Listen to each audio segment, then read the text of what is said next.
subscribe to our channel and give us a like. This will help us continue sharing forgotten stories from the past with you. Now, imagine the following. You're standing on the bank of a great river. Behind you, the sun is blazing, and ahead of you is a band of female warriors in battle armor. They don't hide behind their shields. Like a storm, they race across the steppe, and the ground rumbles beneath the hooves of their horses. Their eyes are filled with determination, and in their hands are spears, aimed precisely at the enemy. This isn't a fantasy, this is history. We call them Amazons. Women warriors whose fame spread across the ancient world like a myth. But what if there was reality behind the myth? What if these women really lived, fought, ruled, and then vanished, leaving behind only mysteries? And here's the main question. Where did they disappear to? Historians argue. Some say the Amazons were an invention of the Greeks, a way to show how savagery loses to civilization. Others find bones, weapons, and jewelry, proving that no, they were real. As real as the sun over the desert and the blood on his sword. Our journey begins at the source, with how the myth of the Amazons arose, and why it became so deeply rooted in humanity's memory. Myth or reality? When we hear the word Amazon, we immediately recall ancient legends. Hesiod, Herodotus, Plutarch, they all wrote about these women. They were depicted on vases, frescoes, and in epics. They were called fierce but noble, free but dangerous. The Greeks said that the Amazons came from the shores of the Black Sea, from places that are now Turkey, Georgia, or southern Russia. These were women who rejected the traditional roles of wives and mothers. They did not submit, they did not serve. They lived in their own societies without men, or used them only for procreation. And they raised only girls. Boys were either given away or killed. But how much of this can we really believe? In ancient times, myths often served political and cultural purposes. For the Greeks, the Amazons were the opposite of their ideal. A woman riding a horse and holding a sword was frightening, inspiring both admiration and disgust at the same time. That's why, in the myths, they were killed. Heracles, Achilles, Theseus, all the heroes kill Amazons. Symbolic, isn't it? The Scythians came first, but archaeology tells a different story. In the 20th century, excavations began in the territories of modern Ukraine, Kazakhstan, and southern Russia. A burial mat with rich grave goods. Scientists found the bones of women with battle wounds, with weapons and armor alongside horses. These were the Scythians, nomadic peoples who lived in the Eurasian steppes. They didn't have cities, but they did have herds of horses, expert riding skills, and a warrior culture. And among the Scythians, there was no strict gender division. Women fought alongside men, and sometimes even led squads. Some burial mounds contained the bodies of women who were buried with honors, like chiefs. These weren't slaves or wives, they were leaders. Is it just a coincidence, or is it the root of the myth? Why have we forgotten them? Women warriors are found in many cultures, among the Celts, in Africa among the Vikings. But it's the Amazons who seem like a lost continent in history. Why? Because history was written by men, and there was no place in it for women like them. After all, a woman capable of killing, winning, commanding, she threatened the very system itself. That's why such women were either turned into monsters or erased from history. And then came the age of empires, civilizations built on writing, hierarchy, and subjugation. Nomadic peoples began to disappear, and with them, a culture where a woman could be more than just a wife. She could be a warrior. Their return, centuries later, is happening today as scientists revisit old theories. The Amazons are coming back as an archaeological reality, as a cultural phenomenon, as proof that history isn't what we remember, but what we are ready to rediscover. Their story isn't just a romantic tale of the past. It's a challenge to us, to our ideas about women, about power, about forgotten truths. And if you're ready to look beyond the edge of myth, keep listening. So, archaeology began to break down the myth. But this is only the beginning. Because behind every sword found, behind every excavation, there's the question, who were these women, really? For example, in one of the burial mounds in eastern Ukraine, a woman was found buried with 2 spears, arrows, and horse tack. But most importantly, she had a broken collarbone that had healed during her lifetime. Such a fracture is typical for riders who fight in battle. She didn't just know how to handle weapons, she actually used them. In another burial, this time in Altai, scientists found a woman around 40 years old, buried with a sword and a bronze plaque depicting a warrior holding a raised spear. She showed signs of hard physical labor and worn joints, just like soldiers. And there are dozens of such discoveries. Moreover, not just in burials with weapons, but specifically with combat injuries. What is this, if not proof of women's participation in war? Why did such women appear specifically among nomads? The answer lies in their way of life. Sedentary peoples, farmers, built hierarchies where women were more often assigned the role of keeper of the hearth. But with nomads, it was different. Everyone had to know how to defend themselves, hunt, and handle a horse. If a tribe was crossing the steppe, it had no way to hide half of its population. Girls were taught the same things as boys. Equality was born out of necessity. Women fought, hunted, and led. They were not the exception, they were part of the structure. Not out of place, not special, but normal. This explains why the Greeks saw them as freaks of nature. For the Greeks, a woman who didn't want to obey a man was already a threat, and an armed woman was an ideological enemy. By the way, here's an interesting fact. Greek myths about Amazons always ended the same way. The hero either kills or subdues the warrior woman. Heracles kills Queen Hippolyta. Achilles. He kills Penthesilea, but according to legend, he falls in love with her at the moment of her death. Psychologically, this says a lot about the fears of ancient Greece. The Amazon was both desirable and frightening. She is the embodiment of strength and freedom that cannot be controlled. But despite this, the Amazons remained in mythology. They did not disappear from the stories. They were depicted in art, written about, discussed, and in this way, their image was preserved. The story of the Scythian girl. In 2019, in the Aktob region of Kazakhstan, an ancient burial of a young girl, about 13 years old, was discovered. She was buried with a long sword, arrows, a mirror, and beads.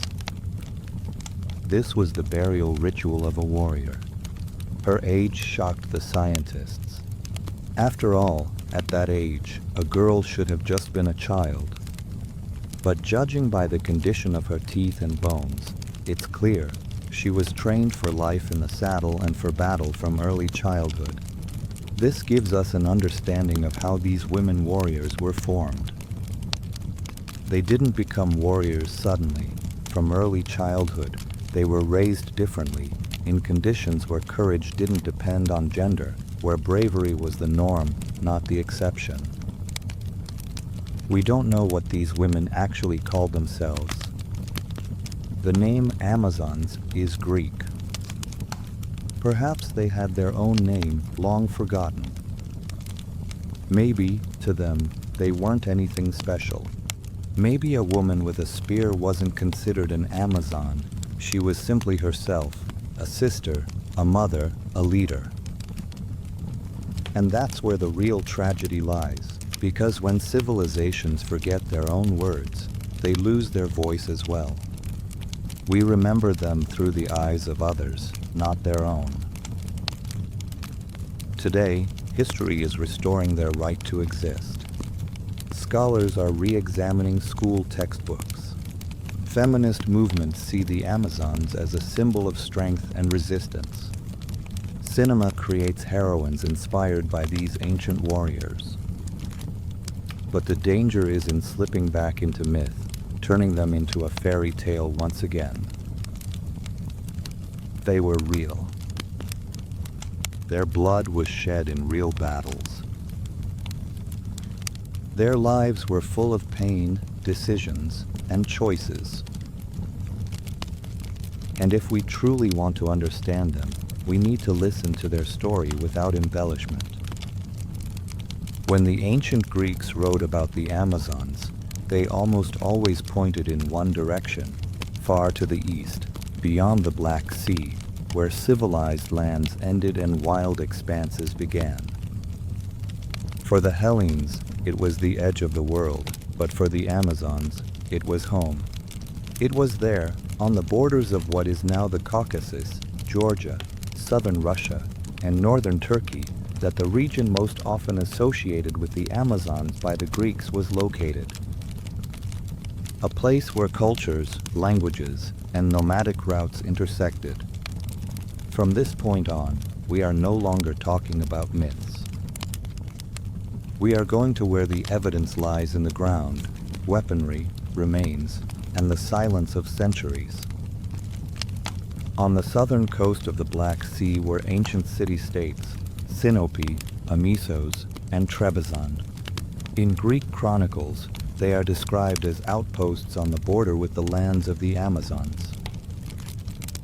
Some chroniclers claim that women warriors would attack Greek settlements and then vanish into the depths of the steppes, like ghosts.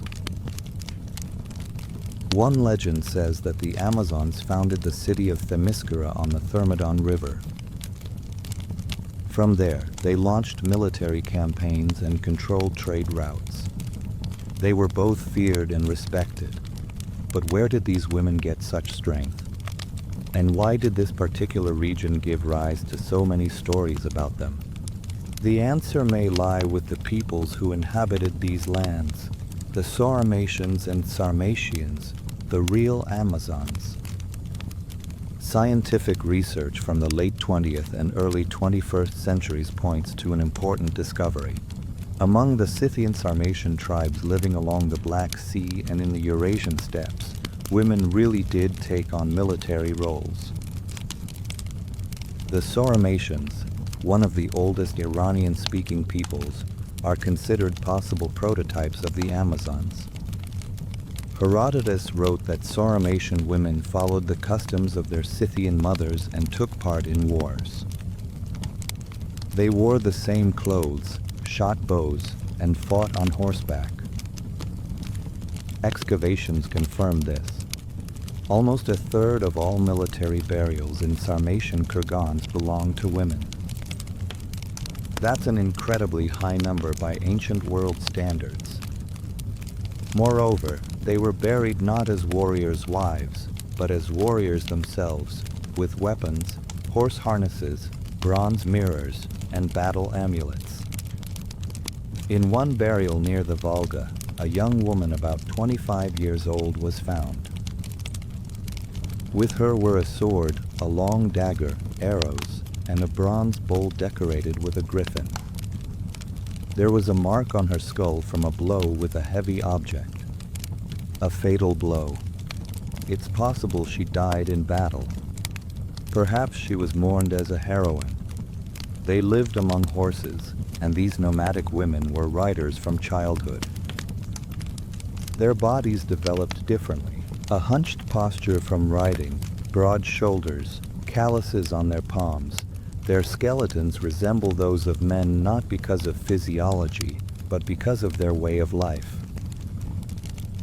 Unlike the Greeks, who divided duties by gender, the nomads shared everything except battle. Only the strong survived there. And if you were a woman, you had to be just as strong as the men. It wasn't heroism, it was just life. Some historians believe that even if the Amazons didn't exist as a single people, their image combined the traits of many real women who lived in these steppes. They were too free, too bold to fit into patriarchal legends, but too remarkable to be forgotten. Greek texts often describe the Amazons with mixed feelings. They are feared, but also admired. They are killed, but also celebrated. It's a conflict between civilization and wildness. Or, to be more precise, a conflict between control and freedom. The Amazons were what frightened the ancient system, independent women who didn't obey the rules. But they were also the embodiment of strength, discipline, and courage, something that even the bravest heroes were drawn to. And maybe it was precisely because they were real that they had to be killed off in myths to preserve order. A ritual unlike any other for women, one of the most striking discoveries made by archaeologists. These are female burials with warrior rituals. In one of the burial mounds in the steppes of Kazakhstan, the skeleton of a woman was found, buried with a ceremonial cup, a ritual sword, and a sacrificial animal. Everything indicated that she was not just a warrior, she led others. She was a shaman, a leader, a priestess, and a warrior all in one. This challenges our understanding of the female role in ancient times, because a woman capable of commanding men in battle was rare even by today's standards. And here, there was an entire culture where such women were the norm. It is precisely on the shores of the Black Sea that the real history of the Amazons begins. Not a myth, not a fairy tale, but facts unearthed from the ground. Their voices echo through the millennia in fragments of swords, in healed fractures, in burial rituals. In the second part of this chapter, we will delve deeper into the traces the Amazons left in culture and genetics. We will look at what modern DNA research has to say. We'll find out whether the descendants of these women still exist, and most importantly, who they really were. Moving from legend to science, archaeologists and anthropologists are increasingly turning to the most reliable witness, genetics. The question that intrigues researchers is, if the Amazons really existed, did they leave any descendants? The answer turned out to be unexpected.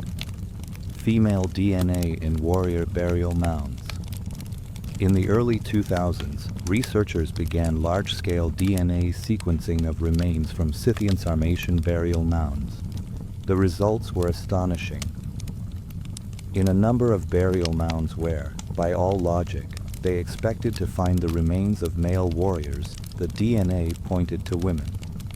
These were young and mature women, ranging in height from 150 to 170 centimeters. Physically strong, often showing signs of injuries related to combat activity. Many of the bones bore traces of healed wounds, broken ribs, and shattered arm bones. They were not victims. They fought and survived. Scientists wondered how it happened that so many women were involved in combat. The answer lay in their culture. These peoples did not have a strict gender division between warriors and keepers of the hearth. Their way of life dictated its own rules. Everyone had to know how to protect, fight, and survive, a legacy in their descendants. In some regions of the Caucasus and southern Russia, there are still ethnic groups whose myths and oral traditions feature women warriors. Among the Adyghe, Ossetians, and Chechens, there are legends about women who could fight, shoot a bow, and command men. The Ingush, for example, had a legend about a woman named Barsangish, a warrior whom neighboring clans feared. The Ossetians have the tale of the Narrated, where women fight alongside male heroes as equals. These myths are echoes of a much older reality that history has chosen to forget. Modern genetic studies reveal interesting connections between Scythian and Sarmatian women and the contemporary peoples of southern Russia and the Caucasus. Of course, this doesn't mean direct descent, but there is a trace in the genetic code. A reflection in language and imagery. Language, too, preserves traces of the Amazons. The word Amazon has become a household name.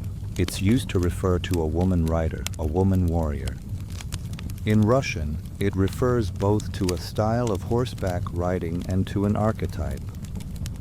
Interestingly, in Iranian and Turkic languages, there are ancient terms meaning brave woman, leader, or she who leads into battle. It's possible that these were the original names for the Amazons, lost in written tradition but preserved in oral lore. By the way, in art, Amazons were depicted differently from ordinary women. They were shown in short tunics, with swords, in armor, and with their faces uncovered. This emphasized their active role. They didn't hide, they fought.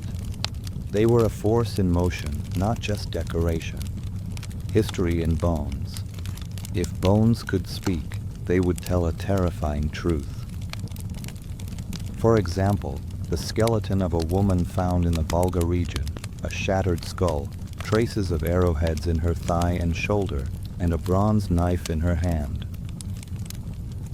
She died in battle. She probably fought until her last breath. In another burial mound in Kazakhstan, a girl about 12 years old was found with a child's bow and a belt decorated with symbols of military affiliation.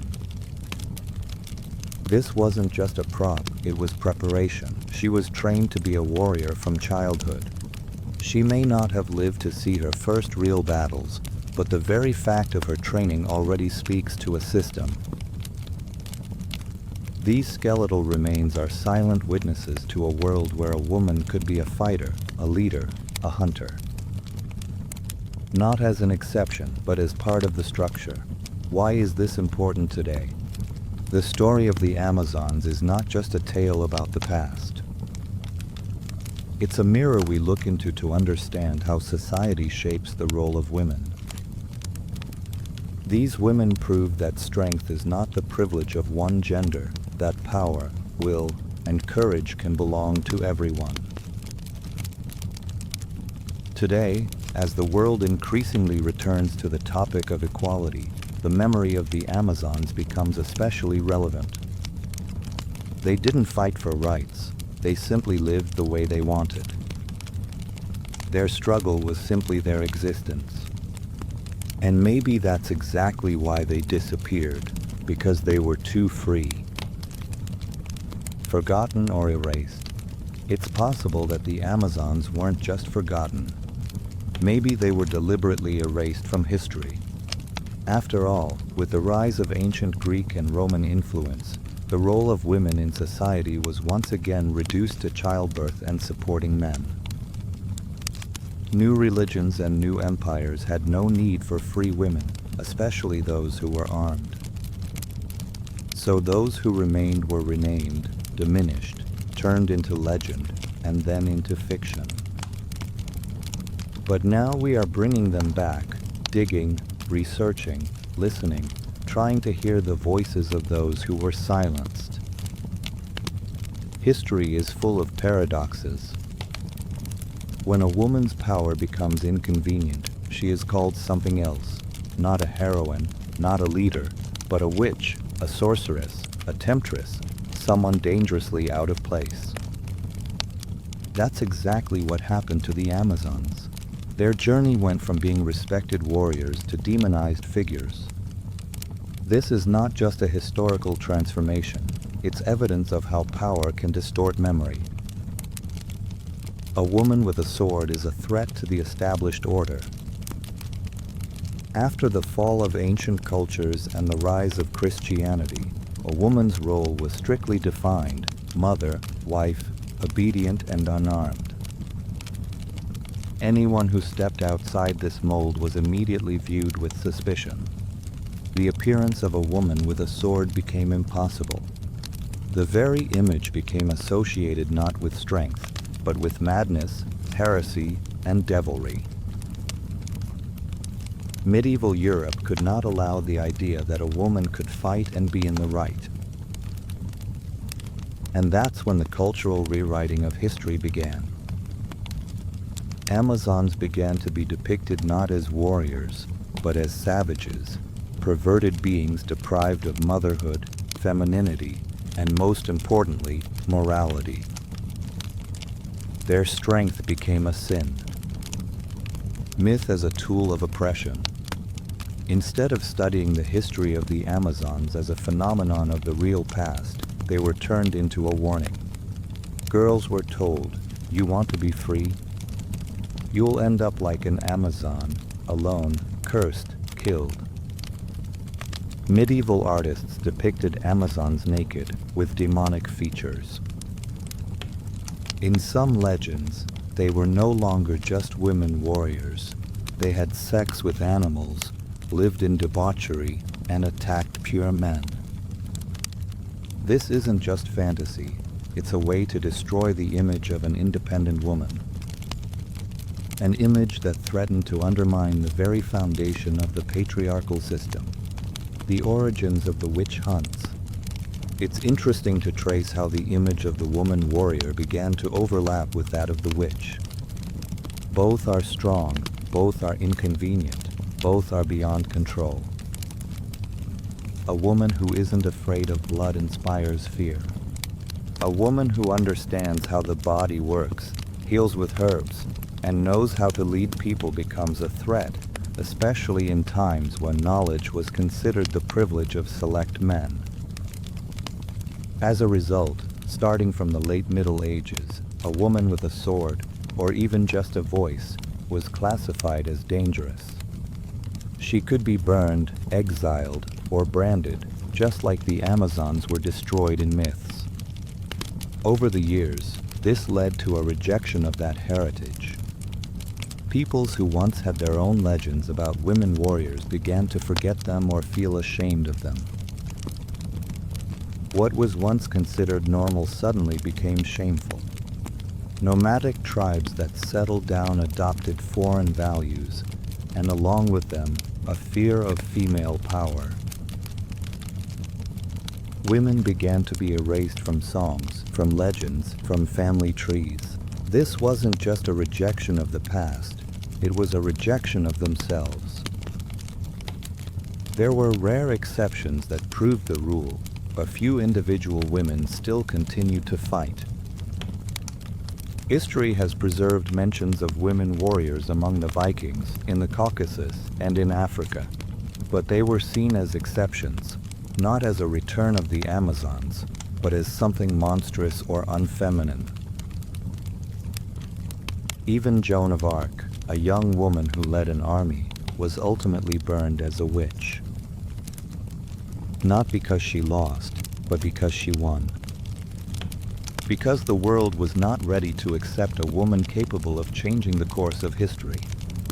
Why is this important now? Modern society still bears the consequences of these distortions. A woman who shows strength still often faces distrust, judgment, and accusations of being aggressive or overly ambitious. She is seen not as a warrior, but as a disruptor of order. But knowing the history of the Amazons brings us back to the truth. A woman's strength is not a perversion, it is part of the historical norm, something that was erased but never disappeared. And today, as more and more women once again raise their swords in politics, science, art, and activism, the spirit of the Amazons returns in a new form, but with the same inner fire. Sometimes the myth dies, but sometimes it is reborn and used again. That's what happened with the image of the Amazons. In different eras and in different countries, This image was pulled out of oblivion, reinterpreted, and given new meaning depending on ideological needs. A woman with a sword became not only a heroine, but also a tool in politics, literature, and propaganda. The Renaissance, a time of rehabilitation. During the Renaissance, when Europe began to rediscover antiquity, artists and poets once again remembered the Amazons. But now they were seen as a source of aesthetics, not as a threat. In paintings, Amazons were depicted as graceful, slender women with spears and bows, dressed in ancient clothing, most often defeated, but beautiful. Their strength was overshadowed by their beauty. They were no longer warriors. They became decorative elements. This was a compromise between the memory of female power and the fear of it. They were disarmed, made beautiful, sexual, but harmless. The Age of Enlightenment. Philosophers and Amazons. Interestingly, in the 18th century, some philosophers began to speak of the Amazons with respect, as an example of a possible alternative to a society built on male dominance. François Voltaire, Rousseau, and Montesquieu mentioned women warriors as part of ancient democracy, but still with reservations. They said it was exotic, rare, an exception, not suitable for modern times. Nevertheless, the discussion of the role of Amazons in social philosophy became one of the first steps toward rethinking the role of women in history. The 19th century. Nationalism and military propaganda. With the rise of national movements in the 19th century, Amazons became relevant again, now as symbols of patriotism. In France and Russia, women warriors began to be depicted on posters as mothers of the nation, heroines in skirts, ready to defend their homeland. This was no longer a myth, but an ideological image. The name Amazon was used to strengthen women's involvement in the struggle for independence or the defense of the state. However, this was once again a compromise. The Amazon was accepted, but only as long as she served the common cause. Only as long as she was defending, not asserting herself. 20th century feminism. The return of the voice. The most powerful return of the Amazon image happened in the 20th century, with the rise of the feminist movement.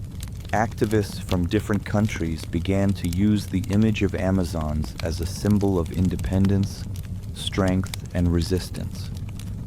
They were depicted on posters, in books, in slogans, "We are the new Amazons." Their name became a brand, a cultural code to designate women who go against the system. In the 1970s, a feminist movement called Amazons appeared in Germany. In the United States, women's motorcycle clubs, sports teams, and political organizations. All of them referred to the warrior women of the past as the prototype of the strong woman of today. The Amazon as pop culture. Today, the name of the Amazons lives on in popular culture. In comics, movies, and TV series, from Wonder Woman to Game of Thrones, images of Amazons have become firmly embedded in the visual language of modern times. But there's another side to this. These women are often turned into a fetish again. Tight costumes, sexualized fight scenes, and a lack of depth. Once again, they become objects rather than subjects. And even though they're armed, they're deprived of a real voice. The true image lies beyond the screen. To restore respect to the Amazons, we need to remember, they weren't comic book characters, but real women with real pain, choices, and fears. They fought not for spectacle, but for survival. They were daughters of the steppes, raised in harsh conditions. They buried sisters, lost children, defended their tribes, and took the blows themselves. They were not heroines of legends. They were flesh and blood. And if we remember them today, it's not to turn them into a spectacle, but to restore justice and recognize them as part of real human history. Restoring memory is an act of resistance. Every time we say the word Amazon, we return power to women. We are restoring the broken line of continuity between generations. We say, you are not alone. There were others like you before, and they are not a myth. History, a person is a king of ostriches. It's not just what's written in books. It's also what is felt inside, and the memory of the Amazons is not just knowledge, but a feeling of pride, a feeling of return. When we talk about Amazons, most people imagine ancient lands, Greece, the Black Sea, the Sarmatian steppes. But the truth is that women warriors were found not only in the West. The East also had its own heroines, just as formidable, just as forgotten. And today we will travel to Asia, from China to Mongolia, from Japan to India, to understand whether the Amazons were a unique phenomenon or part of a much broader global tradition. China, leaders of armies and the sword. Let's start with China. In the ancient history of the Middle Kingdom, there were quite a few women whose lives broke all conventions. One of the most famous was Fu Hao, the wife of a Shang dynasty emperor. She not only managed the temple and court affairs, but also commanded armies. In her tomb, discovered in the 20th century, archaeologists found hundreds of weapons, armor, battle axes, and even the bones of sacrificial humans and animals, a testament to her military power. Historical chronicles claim that she personally led more than 10 military campaigns. And this was almost 3,000 years ago. Legends of the Amazons of the Celestial Empire. Chinese folklore also features the image of a woman warrior known as Hua Mulan. Yes, the very same one later adapted by Disney. But in the original legend, everything was much harsher. She wasn't a princess. She was a peasant who went to war in place of her father. She fought for 12 years, returned home, and refused any rewards. The meaning of her image in Chinese culture is not just heroism, but self-sacrifice, duty, and discipline. Mulan became a symbol of a woman capable of acting as an equal in a man's world. And even though her existence is still debated, the very fact that the legend exists is a cultural memory of women who fought. Japan. Anabugeisha. In feudal Japan, there were also their own Amazons, the Anabugeisha. These were women from the samurai class, trained in the art of combat. They carried the naginata, a curved spear that was effective in close combat. They were taught tactics, horseback riding, how to use daggers, and they took part in real battles. The most famous among them was Tomo Guzan, who lived in the second millennium. In chronicles, she is described as a brave, skilled, beautiful, and fearsome warrior. She fought in the Battle of Obazu, personally killing several enemy samurai. But after her lord fell, she vanished from the chronicles as if she had never existed. Her image was simply too dangerous to preserve. India. Queens on the battlefield. Indian history also has examples of women warriors. A special place is held by Rani Lakshmibai, the Queen of Jhansi, who led the uprising against the British in 1857. She was called the Amazon of India. She wore men's armor, rode on horseback with a sword in hand, commanded an army, and died in battle without surrendering. And although her story is closer to modern times, in India there were earlier mentions of women who, in critical moments, took up arms, especially among the Rajputs and Sikhs. Mongolia, warlike daughters of the steppes. But perhaps the women most similar to the Amazons were those who lived in Central Asia, in the lands that would become Mongolia. Even during the time of Genghis Khan, women could perform administrative and even military roles. His daughters and wives often commanded garrisons, took part in strategic councils, and held power while the men were fighting in foreign lands. One of his granddaughters, Kudalin, became famous for defeating men in wrestling, refusing to marry until someone could beat her in a match, and accompanying her father onto the battlefield. She became a legend and served as the prototype for the heroine in Pierre Louis' play Princess Turandot. A universal image. If you put all these stories together, it becomes clear Amazons are not an exception but a pattern. In every culture, on every continent, there were times when a woman could be not only a mother, but also a warrior, not only a keeper, but also a protector. And this was seen as something normal. But then came an era of rewriting, and those who didn't fit in were erased. Why are Eastern Amazons forgotten? Often for the same reasons as the Western ones. Male historians, chronicles written by the victors, and those in power feared anyone who wouldn't submit. A woman with a weapon is not just a symbol, it's a challenge, and that's why it's easier to turn her into a legend, a beautiful distant fairy tale, or to forget her altogether. But we do not forget.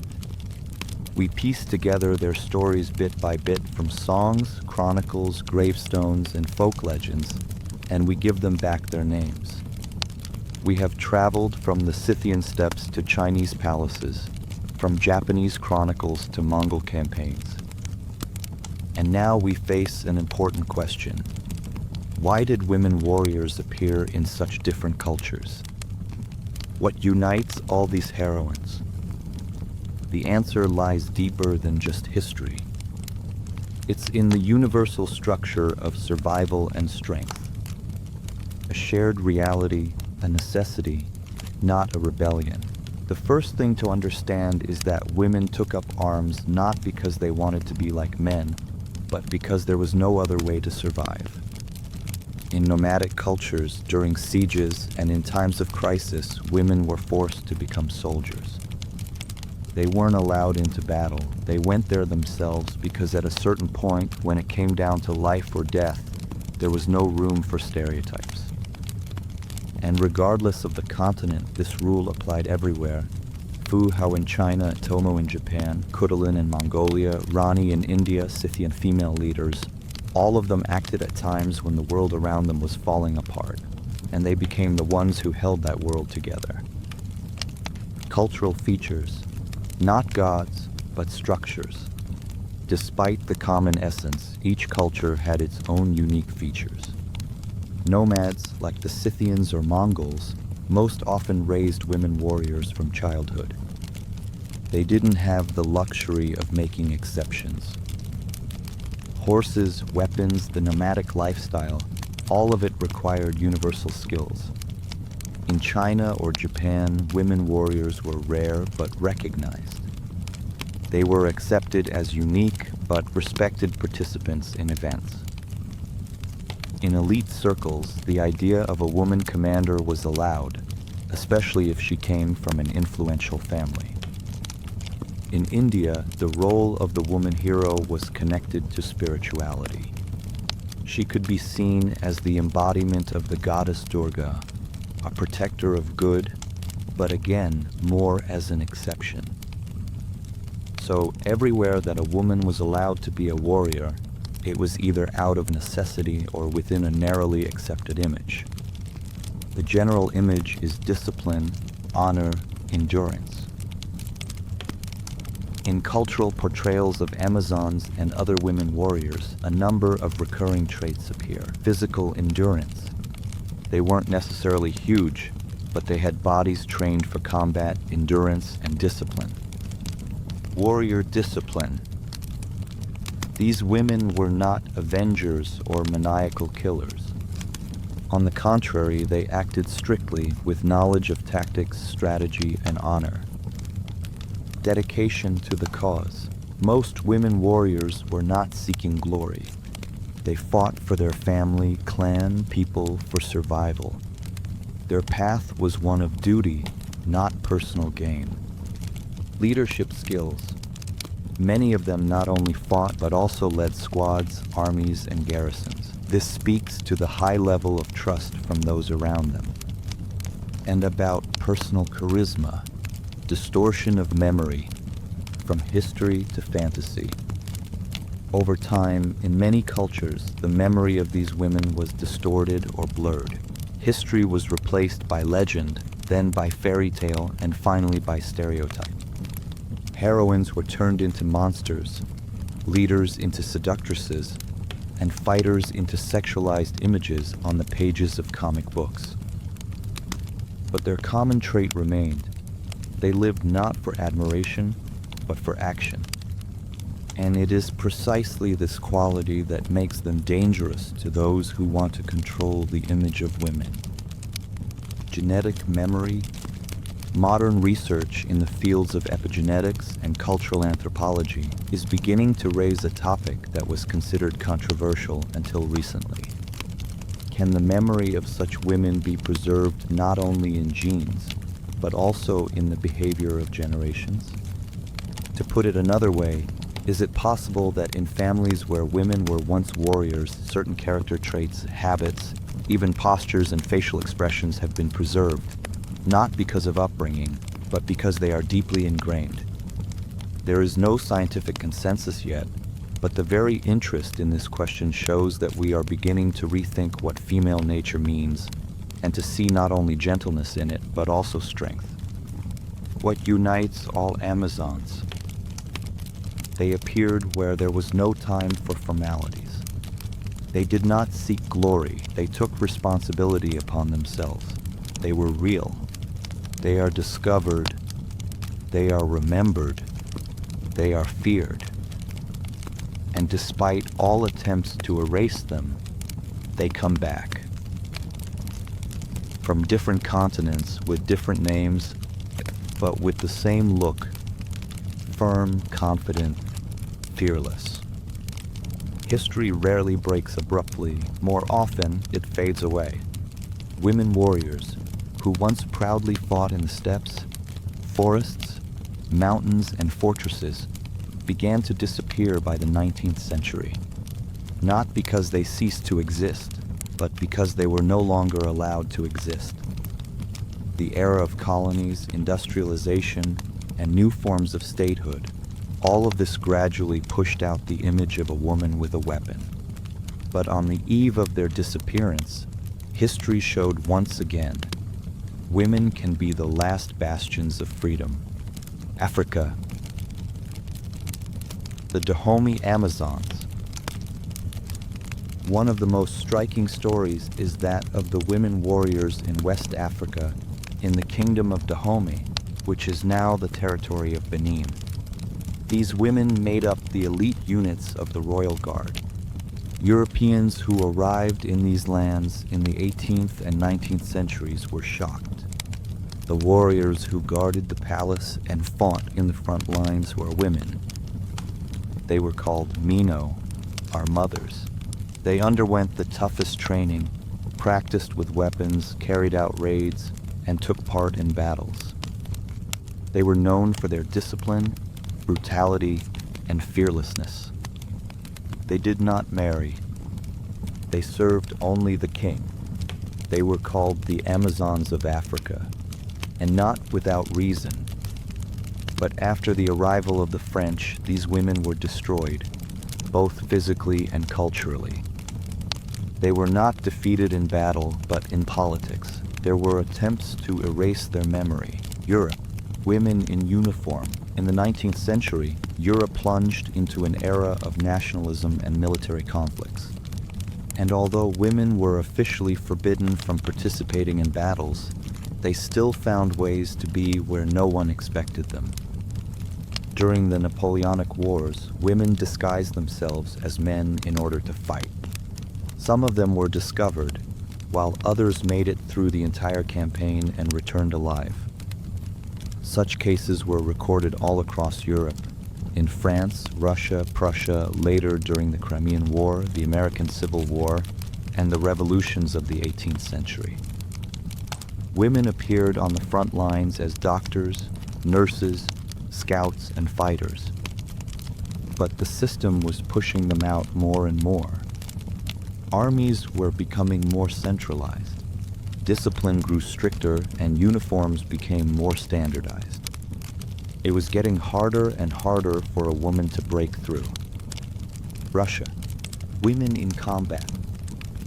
In the Russian Empire, especially during World War I, a unique formation appeared, the Women's Battalions of Death. One of them was created in 1917 under the leadership of Maria Bachkareva. These were female volunteers who underwent training and went to the front. Their mission was to inspire men, demoralized by war and revolution, to keep fighting.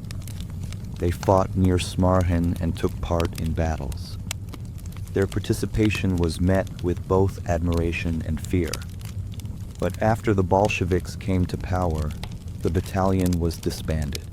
The women were disarmed, and their image was once again forgotten. Asia, the last breath.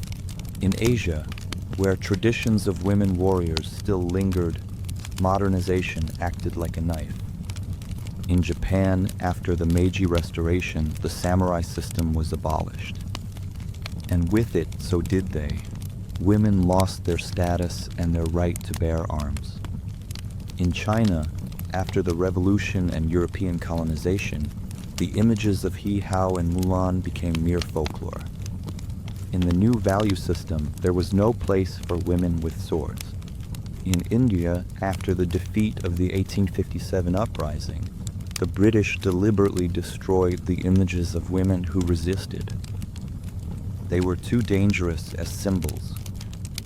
They were replaced with images of submissive, gentle, domestic daughters of the empire. Why did they disappear? The reason is simple: monopoly on violence. Modern states increasingly centralized power.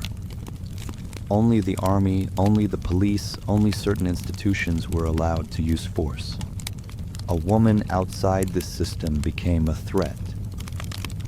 Even if she was just holding a weapon, even if she was fighting for a just cause. Her independence was already considered suspicious, which meant she had to be erased from history. Images in exile by the beginning of the 20th century. The woman warrior almost disappears from the official world. She is no longer present in the army, in politics, or in history. She becomes either folklore or an exotic curiosity or pure fiction. But it is at this very moment that she begins to return in a different form. In art, in books, in a voice that doesn't need a sword. The woman warrior becomes an author, a director, a fighter for rights. She changes the battlefield. But inside her, the memory of those who fought on horseback with bows, in the steppes and forests, still lives on. By the beginning of the 20th century, women warriors had disappeared from the front lines. They were no longer listed in army registers, they weren't taught fencing, weren't put in the saddle, and weren't placed in command of units.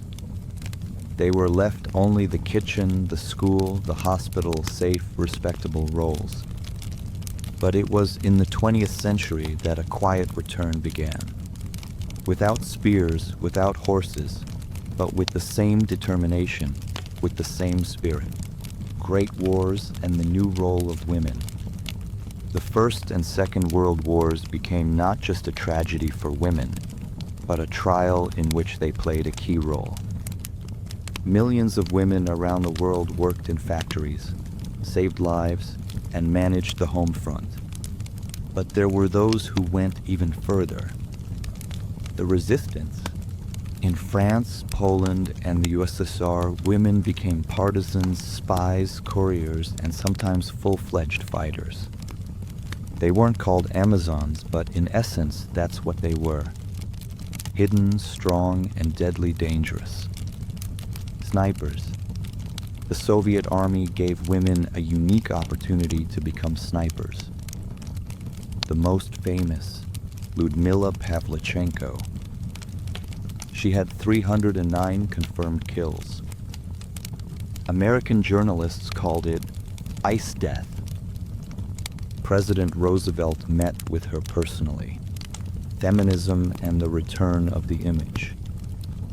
In the 1960s and 1970s, a new wave of feminism began, and along with the fight for equal rights, voice, work, and control over their bodies, women started searching for the historical roots of their strength.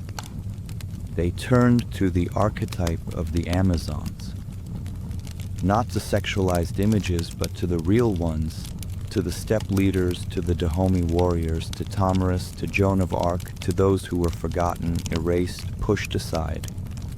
The Amazon became a symbol, not a woman molded to fit a man's world, but a woman creating her own world, independent, whole, capable of fighting not for men, but for an idea, for herself, for her sisters. Cultural expansion. Books, movies, comics. Since the 1980s, the image of the Amazon has become firmly rooted in popular culture, but in a distorted form. Superheroines like Wonder Woman appeared, inspired by the ancient Greek Amazons, strong, beautiful, but often sexualized. Visually, they are warriors, but in essence, it's a fantasy myth, pleasing to the eye, yet disconnected from historical truth. Nevertheless, the important thing is the fact itself. The public was ready for a woman with a sword, even if in a glossy guise. At the same time, historical books, documentaries, and excavations in the Eurasian steppes began to appear. All of this raised the question, did Amazons really exist? And the answer was becoming more and more obvious. Yes, they did. The Amazon as a political figure in the 21st century. A woman with a weapon once again became a symbol of protest. In the Middle East, during the conflict with ISIS, the world saw Kurdish women fighters from the YPJ units. Young women with rifles in their hands, fighting on the front lines just as equally. Their photos were splashed across magazine covers. Their enemies feared them. Their allies respected them. They didn't call themselves Amazons, but the whole world recognized the image of the woman warrior. This isn't a myth. It's alive. It's here again. The threat to the system is different now. Today, women can wear uniforms, serve in the military, and participate in politics. But the very fact of an independent, determined, armed woman still creates tension.